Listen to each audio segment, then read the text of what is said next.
I'm gonna talk.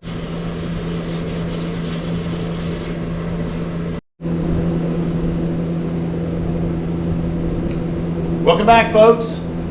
Well, we are back on our 68 Barracuda. And the good news is Denny Lobb from HDK, Hemi Denny K-frame, I guess conversions, has sent me the email. He's got everything put together, and the cradle and the control arms are now about to come our way. So I suspect they're going to be here probably next Wednesday. So we got to start getting busy on the Barracuda and get this old K-frame out, torsion bars, and everything else, so it's ready. Before I do that, I kind of want to show you guys, there's some opportunity, any of you guys out there that have a 5x4 small bolt pattern Mopar, Valiant, Duster, I don't know, Dart, Barracuda. Come over here and I'm going to show you what I'm going to sell you guys if anybody's interested in this. I guess Conversions has sent me the email. He's got everything put together and the cradle, so it's ready. Before I do that, I kind of want to show you guys, there's some opportunity, any of you guys out there that have a 5x4 small bolt pattern Mopar, Valiant, Duster, I don't know, Dart, Barracuda. Come over here and I'm going to show you what I'm going to sell you guys. This is my 5x4. There is a adapter plate. Joe put an adapter plate to transfer it from 5x4 to 5x4.5, just so we could roll the car around. But you'll see that once I remove the wheels. But these are my slotted discs, and these, if you see the adapter plates and everything, it's got everything set up for a 5x4 disc brake conversion kit. Here it is, and you're going to see everything once we take it apart. And then if you come over here, these are the calipers. We've got pads, spacers. They are literally ready to go. So if anybody wants a 5x4 disc brake conversion, I don't know if you can find the 5x4 anymore, here it is. Also, if you're looking for a manual steering box, this is a Flaming River. It has just basically drag strip time. So it really wasn't used that much. What we're going to do is we're going to remove, these are 6-cylinder torsion bars. We're going to remove this whole K-frame as an assembly, and it would literally be ready to bolt on for anybody that has this setup. So we're about to get started. We got our new tool in to remove the torsion bars. So we're about to get started, get these wheels and tires off, and then we're going to start removing the old K-frame.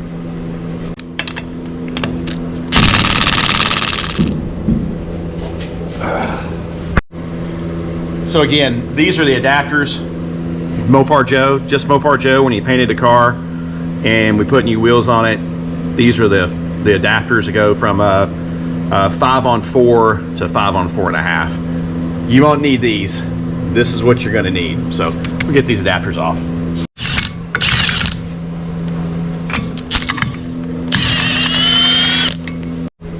Okay, here they are without the brake bolt pattern adapters. That's them. So these brakes worked really well. It was a manual. I didn't even have power brakes on this thing. I was doing 124, 125 in a quarter of a mile, and these things stopped the car great. So never had an issue. This would be a great addition to your Mopar A-body disc brake conversion. All right, next we're about to remove our torsion bars. Got a new tool we just ordered from Amazon. You guys have seen it. My old one was just worn out, but I've got a new torsion bar removal tool we're about to put on here. But first, before we just put that tool on, as you guys know, we got to go in and take all the pressure off of these torsion bars before they're going to come out. So let's get these torsion bar adjusters loosened up. One of my favorites, PB Blaster. Sometimes you let this stuff, just put it in a cabinet, it just loses it won't spray anymore. So I hope this stuff's still good. But let's get it sprayed on these adjusters. Yep, it is. Yay. Again. Yeah.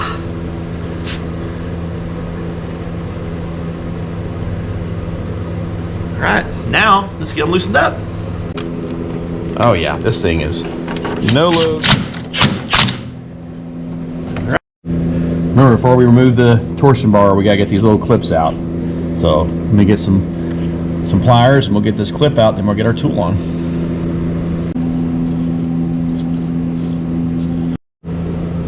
Make life easy on yourself, just use the right tools. I got this on Amazon. Used to, you'd have to buy it from a Mopar specific place like Mancini Racing, but no, this was on Amazon. I'm gonna take these bolts loose right here, and then it's just gonna clamp on like this right here. And I'm gonna take my BFH and just tap it, and these bars should come right out the back. I'm not a lefty. Obviously I'm not a lefty. Obviously I'm not a lefty.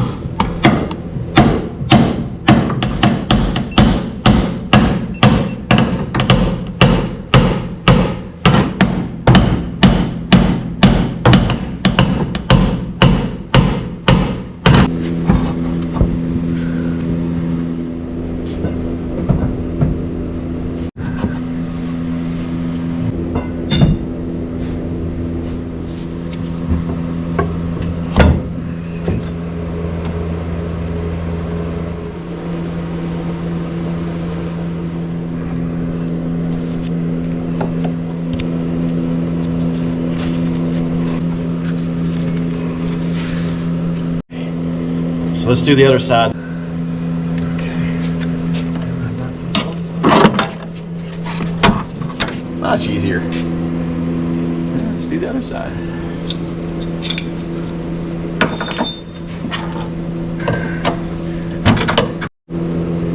Okay, this has been, I shouldn't jinx myself, but this has been pretty easy, as most of you guys know now.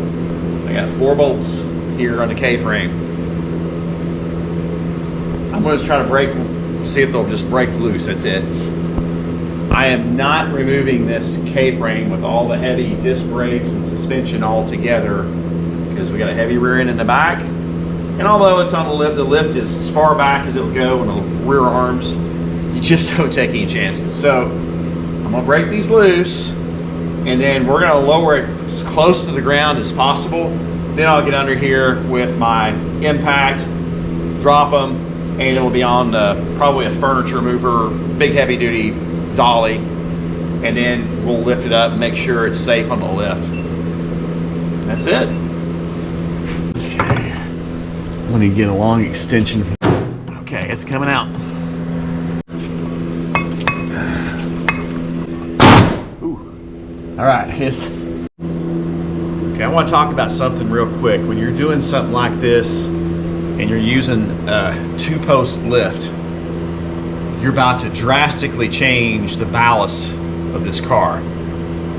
I spread the arms out just about as far as I could on the frame rails. But we know that once we lose this, we're gonna have a lot of weight in the back with the rear end and the wheels and everything that are on it. Now, I could take the wheels off, that would help. And I may do that, but again, safety, we went ahead and put tie down straps and wrapped them around our arms here just in case anything changes. Again, I'm letting it down close to the ground. I'm not taking any chances, but when we come back up, it's just a good peace of mind. I feel safer under the car and with my car doing this. So it's a 2-post lift. Do not, you've seen horror stories on Facebook and YouTube, cars falling off the rack because people were not thinking things through. So just a little tidbit of information.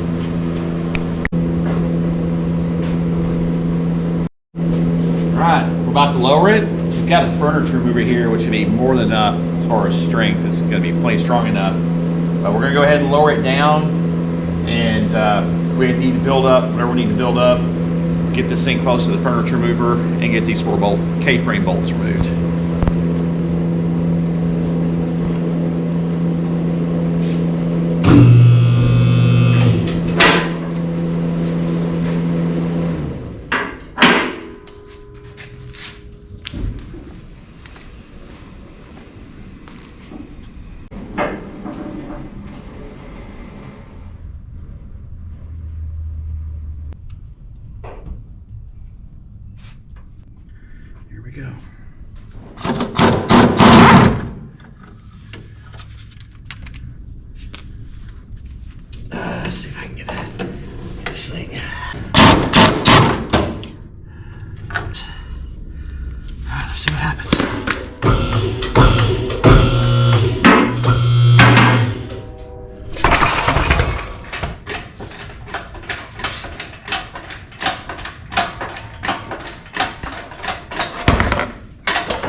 I think it took us a total of an hour most to get this out. We just made it very simple on ourselves. So there it is in all its glory. It's the factory K-frame, came on my car, and man, it's got great parts. You can even see the upper control arms. Those are the firm feel ball joints, I believe, that we put in it. I put new bushings. I actually even put the new pins in for the torsion bar for the lower control arms. You know, the ones that are the big, huge paint in the rear. Yeah, they've been painted over, but these have hardly any time on them. I mean, this is a great foundation if you either want to wash it, paint it, to literally bolt up. And again, the calipers are sitting back behind the car. They go with the adapters on the 5-on-4. So I just want this out of my shop. So if you guys, anybody's interested, make me an offer. You wouldn't believe how good of a deal I'm going to make you on this setup. You got a new, well, it's not new, but an extremely well used steering box. It just needs to bolt up. So torsion bar K-frame removal on our 68 Barracuda. We can't turn back now. So our Hemi-Denny K-frame coilover suspension's on its way. And you're gonna see here pretty quick the Hemi coming out and going on to the cradle with the headers, getting everything set up, and we're gonna try to reverse the process of getting this thing bolted up and put in. So if you haven't already, please like, share, and subscribe. Blake's Muscle Car, and hope everybody has a great Saturday. Thanks, everybody.